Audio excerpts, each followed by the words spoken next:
नमस्कार। आज हम एक अहम मुद्दे पर बात कर रहे हैं, धूम्रपान। हमारे पास एक लेख है, धूम्रपान एक जानलेवा लत। तो आज हम इसी के जरिए समझने की कोशिश करेंगे कि ये आदत इतनी खतरनाक क्यों है। और शुरुआत करते हैं एक एक सच में चौंकाने वाले तथ्य से। क्या आपको पता है कि हर सिगरेट के धुएं में 7,000 से भी ज्यादा अलग अलग रसायन होते हैं? हाँ, 7,000। और इसमें मतलब जो ध्यान देने वाली बात है वो ये कि इनमें से कई सौ रसायन तो सीधे सीधे जहरीले हैं। जहरीले?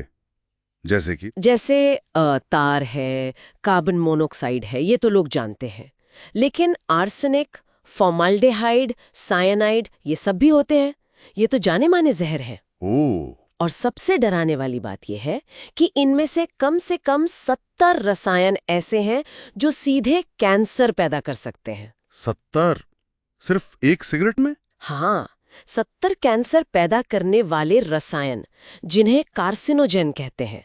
तो ये सिर्फ फेफड़ों के कैंसर की बात नहीं रह जाती फिर। सही कहा। तो मतलब ये फेफड़ों के कैंसर से भी कहीं ज्यादा बड़ी समस्या है। लेख में और कौन-कौन सी स्वास्थ्य समस्याओं का जिक्र है? हाँ बिल्कुल।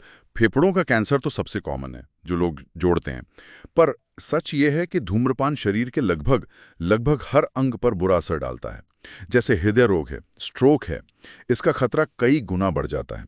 वो इसलिए क्योंकि ये खून की नलियों को सिकोड़ता है, उन्हें सख्त बनाता है। अच्छा। और सिर्फ यही नहीं, मुंह का, गले का, ब्लैडर, किडनी, पैंक्रियास, इन सब अंगों के कैंसर का भी एक बड़ा कारण है। अरे बाप रे! और हाँ, सांस की बीमारियां तो हैं ही, जैसे क्रॉनिक ब्रोंकाइटिस या एम्फीसीमा, जिसे सीओपीडी कहते हैं, वो भी सीधे तौर पर इससे जुड़ी हैं। यहां तक कि हड्डियां कमजोर होना, मतलब ऑस्टियोपोरोसिस, और फर्टिलिटी पर भी बुरा असर पड़ता है। ये तो पूरे शरीर पर एक तरह का हमला है। और जैसा हम जानते हैं, ये खतरा सिर्फ पीने वाले तक ही नहीं रहता, है ना? जो आसपास लोग होते हैं, उनका क्या? हाँ, आपने बिल्कुल सही पॉइंट उठाया। सेकेंड हैंड स्मोक, मतलब जो धुआं पीने वाला छोड़ता है, वो उन लोगों के लिए भी उतना ही खतरनाक हो सकता है जो पीते नहीं हैं। खासकर बच्चों के लिए उस धुएं में भी वही जहरीले रसायन होते हैं। तो जो लोग नहीं पीते पर ऐसे माहौल में रहते हैं, उनमें भी दिल की बीमारी और फेफड़ों के कैंसर का खतरा बढ़ जाता है। और बच्चों पर? बच्चों में तो अस्थमा के दौरे पड़ना, कान में इन्फेक्शन होना और सांस की गंभीर तकलीफें, ये सब हो सकता है। तो ये सिर्फ एक व्यक्तिगत आदत नहीं, ये तो एक पूरी सामाजिक स्वास्थ्य समस्या बन जाती है। बिल्कुल। पर एक सवाल मन में आता है, जब इतने सारे खतरे पता हैं, सबको मालूम है, फिर भी ये लत इतनी आम क्यों है? क्या लेख में इस बारे में कुछ बताया गया है? हाँ, इसका जिक्र है और इसका एक बहुत बड़ा कारण है निकोटीन। निकोटीन? हाँ, निकोटीन तंबाकू में पाया जाने वाला एक बहुत ही ज्यादा नशीला पदार्थ है। ये दिमाग पर बहुत तेजी से असर करता है। कुछ देर के लिए शायद अच्छा महसूस कराए, लेकिन इसकी लत बहुत पक्की होती है। शरीर और दिमाग को इसकी आदत पड़ जाती है। अच्छा। और फिर जब कोई इसे छोड़ने की कोशिश करता है, तो वो वापसी के लक्षण, मतलब विड्रॉल सिम्टम्स महसूस होते हैं, जैसे चिड़चिड़ापन, घबराहट, ध्यान ना लगना। तो जानकारी होने के बाद भी इसी वजह से इसे छोड़ना इतना मुश्किल हो जाता है। ये नशे की ताकत को दिखाता है। तो अगर हम संक्षेप में देखें, तो एक सिगरेट वो सिर्फ कागज और तंबाकू नहीं है, वो हजारों जहरीले रसायनों का एक कॉकटेल है। सही कहा। जो शरीर के हर हिस्से को नुकसान पहुंचाता है, आसपास के लोगों को भी खतरे में डालता है, और ऊपर से निकोटीन की लत इसे छोड़ना बहुत मुश्किल बना देती है। बिल्कुल सही। और ये हमें एक गहरे सवाल पर सोचने को मजबूर करता है कि जब धूम्रपान के खतरों के बारे में इतनी जानकारी है, इतनी जागरूकता है, तब भी समाज में इसकी जड़ें इतनी गहरी क्यों है?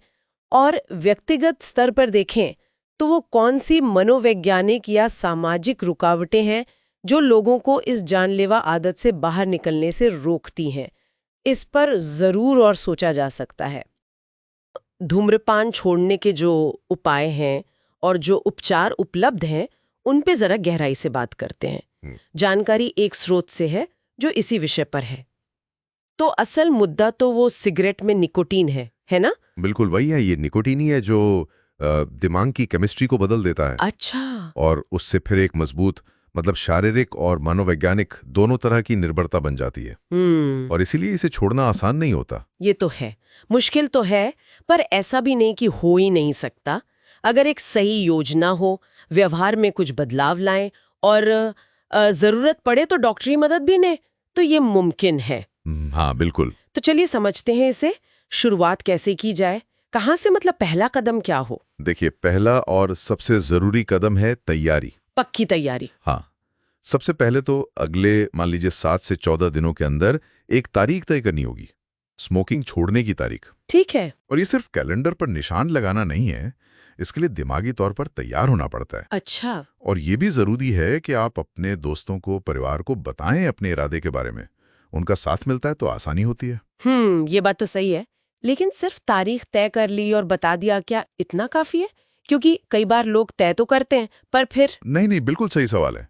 तैयारी का मतलब है पूरी तरह से, जैसे कहते हैं ना, कमर कसना। हाँ। इसमें ये पहचानना भी शामिल है कि आपके ट्रिगर्स क्या हैं, मतलब वो कौन सी चीजें हैं या हालात हैं जो सिगरेट पीने की इच्छा जगाते हैं। ट्रिगर्स जैसे कि? जैसे कुछ लोगों के लिए तनाव, या कॉफी पीना, या शराब पीना। हाँ, खाने के बाद भी कई लोगों को तलब लगती है। बिल्कुल। या कुछ खास दोस्तों के साथ होने पर। तो इन ट्रिगर्स को पहचानना और उनके लिए पहले से कोई विकल्प सोच कर रखना। विकल्प मतलब? जैसे तलब महसूस हो तो शायद च्युइंगम चबा लें, हाँ। या गहरी सांसें लें। अच्छा। या उठकर थोड़ा टहल लें, पानी पी लें, कुछ भी जो ध्यान बटाए। ठीक है। और घर से सिगरेट वगैरह हटा देना? हाँ, वो भी तैयारी का हिस्सा है। घर, गाड़ी, ऑफिस जहां भी रखते हो वहां से सिगरेट, लाइटर, एशट्रे सब हटा दें। और वो जो छोड़ने के बाद दिक्कतें आती हैं, जिन्हें शायद विड्रॉल सिम्टम्स कहते हैं, चिड़चिड़ापन वगैरह। हाँ, उनके लिए भी तैयार रहना होगा।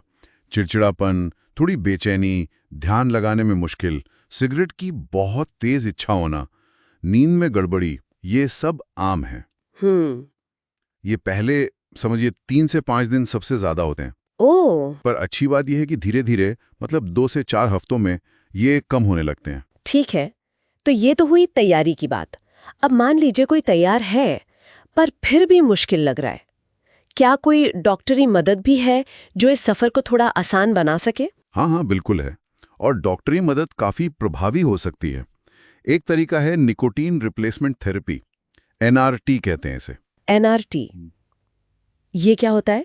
इसमें शरीर को निकोटीन दिया जाता है, पर सिगरेट के बिना। जैसे निकोटीन पैच आते हैं स्किन पर लगाने वाले? अच्छा। या निकोटीन गम या लॉजेंज, ये तो बिना पर्ची के या पर्ची में मिल जाते हैं। और फिर डॉक्टर की पर्ची पर निकोटीन नेजल स्प्रे या इनहेलर भी आते हैं। तो ये काम कैसे करते हैं? मतलब निकोटीन तो फिर भी ले ही रहे ना? हाँ, पर ये कंट्रोल डोज में होता है और सिगरेट के धुएं के जो बाकी हानिकारक केमिकल्स हैं वो नहीं होते। अच्छा, समझा। तो ये NRT क्या करती है कि वो जो एकदम से निकोटीन बंद करने पर तेज तलब उठती है ना, हाँ, और वो विड्रॉल वाले लक्षण, हाँ, उनको कम करने में मदद करती है। स्टडीज बताती हैं कि NRT से छोड़ने की संभावना लगभग डबल हो जाती है। अरे वाह, ये तो काफी असरदार लगता है। इसके अलावा भी कोई दवाएं हैं शायद जिनमें निकोटीन न हो? हाँ, हैं। कुछ दवाएं डॉक्टर की पर्ची पर मिलती हैं जिनमें निकोटीन नहीं होता। एक है बुप्रोपियोन, जिसका ब्रांड नेम ज़ाइबान भी है। बुप्रोपियोन? हाँ, ये असल में एक एंटी डिप्रेसेंट है, पर ये निकोटीन की तलब और वापसी के लक्षणों को कम करने में भी मदद करती है। अच्छा। इसे आमतौर पे जो स्मोकिंग छोड़ने की तारीख तय की है उससे 1-2 हफ्ते पहले लेना शुरू करते हैं। ठीक है। और कोई? एक और है वेरेनिक्लिन, ब्रांड नाम चैंटेक्स। ये भी तलब कम करती है और साथ ही दिमाग में निकोटीन जहां असर करता है उन रिसेप्टर्स को ब्लॉक भी करती है। तो सिगरेट पीने पे वो पहले जैसा मजा नहीं आता। इसे छोड़ने की तारीख से करीब 1 हफ्ता पहले शुरू करते हैं। ये तो दिलचस्प है, पर ये दवाएं डॉक्टर से पूछ कर ही लेनी चाहिए, है ना? बिल्कुल, ये बहुत जरूरी है। कोई भी दवा शुरू करने से पहले डॉक्टर से सलाह लेना ही चाहिए। वही बता सकते हैं कि आपके लिए क्या सही है, डोज क्या होगी, साइड इफेक्ट्स क्या हो सकते हैं। सही बात है। अच्छा, ये तो हुई दवाओं की बात जो शारीरिक निर्भरता पर काम करती हैं। पर हमने शुरू में मनोवैज्ञानिक निर्भरता की भी बात की थी, उसका क्या? बिल्कुल सही पॉइंट है। मनोवैज्ञानिक पहलू को संभालना भी उतना ही जरूरी है, बल्कि शायद ज्यादा। तो उसके लिए क्या उपाय है? उसके लिए व्यवहारिक और मनोवैज्ञानिक मदद, यानी बिहेवियरल और साइकोलॉजिकल सपोर्ट बहुत काम आता है। जैसे काउंसलिंग हो सकती है, या CBT, cognitive behavioural therapy. CBT वो क्या है? इसमें मदद मिलती है अपने सोचने के उन तरीकों को पहचानने और बदलने में जो स्मोकिंग से जुड़े हैं।